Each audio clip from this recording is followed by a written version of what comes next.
विपक्ष वार्ता के लिए आए तो संसद में जारी गतिरोध खत्म हो सकता है। अमित शाह। केंद्रीय गृह मंत्री ने कहा, संसद में बहस नियमों के तहत होती है। आप सड़क चलते व्यक्ति की तरह संसद में नहीं बोल सकते। अगर उनको इन मूल बातों की जानकारी नहीं है तो हम क्या करें।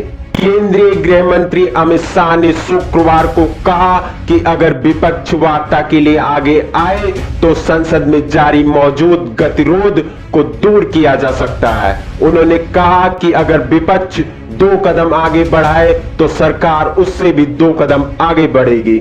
शाह ने यहां आयोजित इंडिया टुडे कॉन्क्लेव में कहा कि ऐसी कई मुद्दे हैं जो राजनीति से ऊपर है और यहां तक कि पूर्व प्रधानमंत्री इंदिरा गांधी ने भी विदेशी धरती पर घरेलू राजनीति पर चर्चा करने से इनकार कर दिया था। अमित शाह ने कहा, दोनों पक्ष लोकसभा अध्यक्ष के साथ बैठे, उन्हें 2 कदम आगे आना चाहिए और हम उससे भी 2 कदम आगे बढ़ाएंगे, तब संसद चलेगी। लेकिन आप केवल संवाददाता सम्मेलन कीजिए और कुछ ना कीजिए, ऐसा नहीं चलता।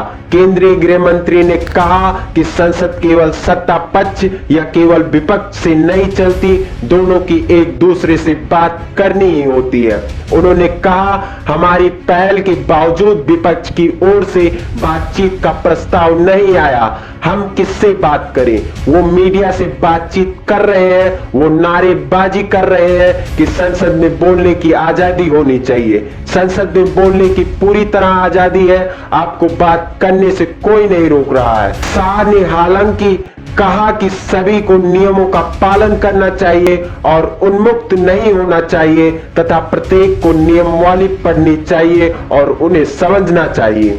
तो वहीं केंद्रीय गृह मंत्री ने कहा, संसद में बहस नियमों के तहत होती है। आप सड़क चलते व्यक्ति की तरह संसद में नहीं बोल सकते। अगर उनको इन मूल बातों की जानकारी नहीं है तो हम क्या करें। शाह ने 2 घटनाओं का हवाला देते हुए कहा कि इंदिरा गांधी आपातकाल के बाद इंग्लैंड गई थी और उस वक्त शाह आयोग का गठन हुआ था तथा इंदिरा गांधी को जेल में भेजने के प्रयास चल रहे थे। उस समय कुछ पत्रकारों ने इंग्लैंड में इंदिरा गांधी से सवाल किया कि उनका देश कैसा चल रहा है, जिस पर उन्होंने कहा था कि हमारे बीच कुछ समस्याएं हैं लेकिन मैं उन पर यहां कुछ नहीं कह सकती। मेरा देश ठीक चल रहा है, मैं कुछ भी अपने देश के बारे में नहीं कहूंगी। यहाँ मैं एक भारतीय हूँ और आपकी इस खबर पर क्या राय है कमेंट बॉक्स में जरूर बताएं और चैनल को सब्सक्राइब करें।